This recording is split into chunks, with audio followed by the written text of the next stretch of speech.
Good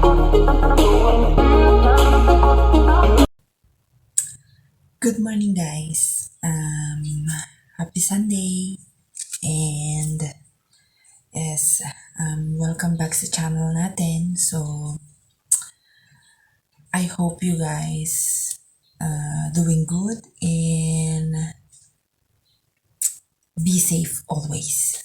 So, yun. So, since it's Sunday today, it's family day, so it means church. Punta kami ng church day. Punta kami ng church, guys. So, yun. Maghahanda lang ako. Magre-retouch lang ako ng make-up. Actually, hindi naman ako nagme-makeup. Drawing lang sa kilay. Lip tint. Actually, lip balm and lip tint.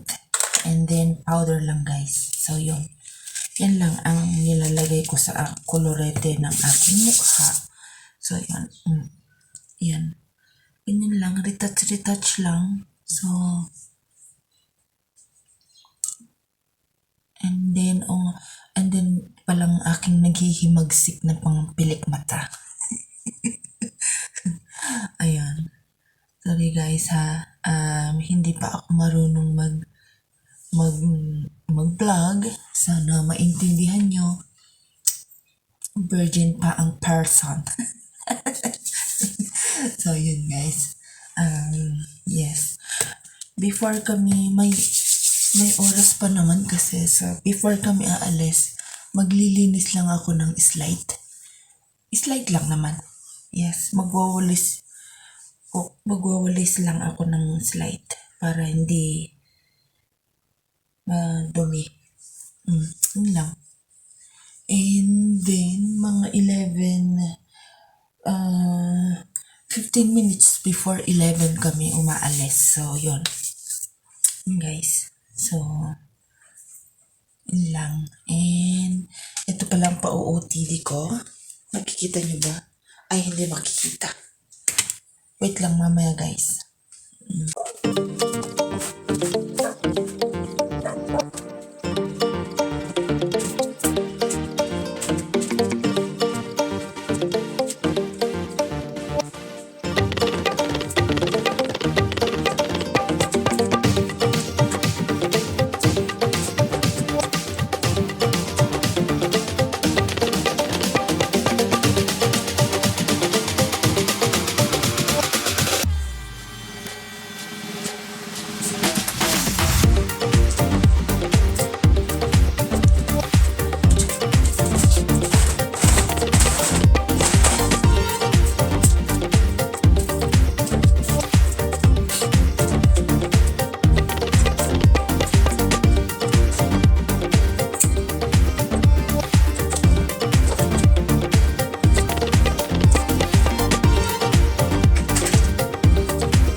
Tapos nang maglinis ang inyong lingkod, guys. So, yes. Malapit na kaming umalis ng bahay. So, magpapabango muna ako. Pabango muna tayo para mabango-bango. Ayan. Ayan, guys. Para mabango ang kilkara. Mabango to, guys. Favorite ko ito. Yan. Ano ba ito? Lux Organic na perfume. So, ang kanya is Blushing Bouquet. Yes, guys. It's mild lang siya. Very, very, very, very light lang and mild siya. Hindi siya nakakahilo, guys. So, this is my favorite.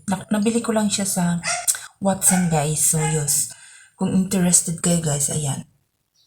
Yan. Bango, guys. Kahit ipaligo mo, okay lang. Hindi siya matapang. Yan. Ako ganun magpabango. Ayan guys ha, kung interested kayo yan. Yan. Lux Organic siya guys. Yan. I think 200 something lang siya guys. Yan. Yan lang.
So, ayun guys. Nakauwi na kami. So, magpiprepare ako ngayon ng pang-lunch namin. Ang i-prepare ko is tamagoyaki. Tamagoyaki is Japanese rolled omelette, guys. So, yun. Kung sa mga hindi pa nakakaalam ng Japanese rolled omelette, popular siya na sineserve for breakfast sa Japan. Yes. And then, nilalagay din siya in a bento box sa Japanese lunch box, guys. As in, side dish siya. So, yun. So, or nilalagay din pala siya sa sushi. Yung filling ng sushi. Yun, guys. So, yun guys, before ako mag-prepare ng tamagoyaki or yung Japanese rolled omelette natin, is gusto ko lang mag-disclaimer guys na itong gagawin ko pong ito is only my own version lang po. So, yun, hindi po ako professional na ano ba yan, tagaluto or mga ganyan. Hindi po, own version ko po ito. So, yung mga andito lang po sa bahay ang gagamitin ko kasi yun pong itong gagawin natin na ito na omelette guys is talagang marami po siyang kailangan. Meron siyang mirin, sake, may mga ganun pa. Ngayon, wala ako ngayon sa bahay na to. So, yun lang meron po ako dito sa bahay ang gagamitin ko. So, it's okay naman po kasi na-try ko na and gusto naman ng mga family ko. So, yun guys. So, sana mag-enjoy kayo sa gagawin natin na magpagluluto natin na to. So, yun guys. So, ito na guys. Ang kailangan natin ng bowl, yung malaking bowl, and 4 large eggs.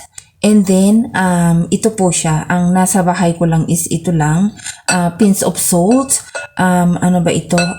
Stock powder. Kung wala po kayong stock powder, pwede po kayong gumamit ng soy sauce. Or, yung pong ganito siya guys. Yung may flavor na mga liquid seasoning, pero wag lang pong masyadong madami kasi aalat. Kailangan pong hindi siya maalat, or kung gusto nyo po, nasa sa inyo na po yung timpla. Kung ano po ang gusto nyong timpla. And then, teaspoon of salt. Ba ito? Sorry. Sugar pala. Sorry. Ayun po guys. And, little ng water po. Ayan. So, yun guys. Ito na.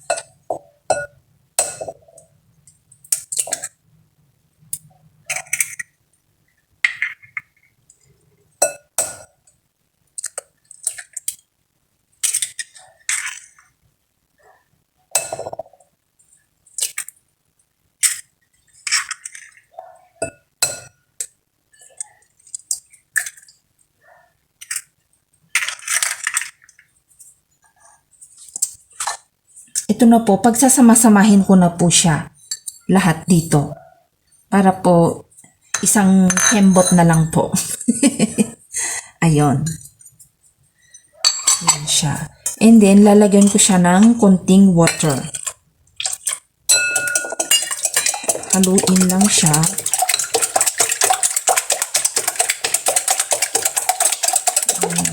And then, nilalagyan ko rin siya ng ganito guys. Basta kung wala kayong mga seasoning, yung mga sinabi ko kaninang mga ingredients natin na seasoning, kahit ganito lang guys, okay na. Basta wag lang pong madami kasi po maalat po ito. Ganun guys. Hindi po ito sponsored. Disclaimer po. Ayun guys, ayan.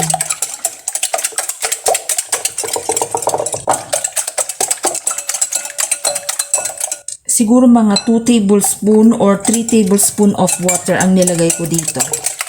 Ganun guys. Para medyo hindi siya malapot masyado. Yun guys.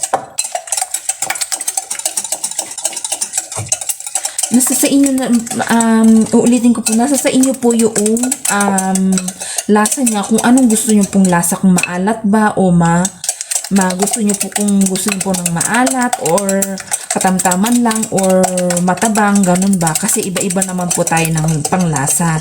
Pwede rin po ang gamitin dito ang yung magic sarap. Kahit yung magic sarap lang po okay na dito. And then lagyan nyo ng konting sugar, and then ito guys, tubig, and then konting ito nga, pang season na to. Yun lang guys. So ayun guys, i-mix well lang po natin siya. Mix well po natin hanggang dissolve po yung mga nilagay nating mga ingredients. Ayun po. Ganyan lang po siya. Para magandang iluto mamaya.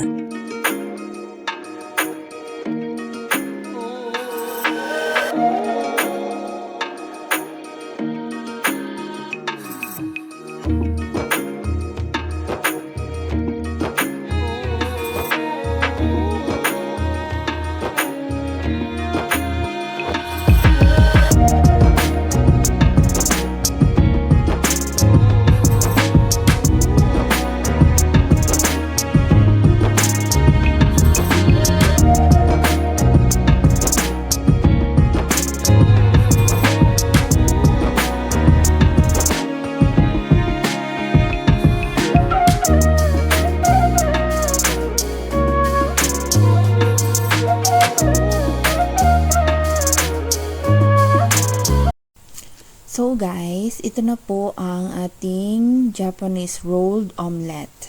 Yan. Hindi po man po maganda ang shape niya, but masarap po siya. Promise. Yes. At saka, hindi po perfect talaga ang pagkakagawa. Pero okay po yan. Panglagay sa baon. Yes po. Perfect po siya talaga sa pang lunchbox yan guys. Para magandang tingnan sa lunchbox. Ayan. Nakagawa na tayo ng Japanese rolled omelette. Ito na po siya. Hahatiin ko po siya into 4 pieces. Ayan. Maganda po talaga ito sa lunchbox. Kasama ng mga vegetables. Kung meron po kayong broccoli, mini tomatoes, ganon. Yan po, ilagay nyo po siya sa gilid niya, sa loob ng lunchbox.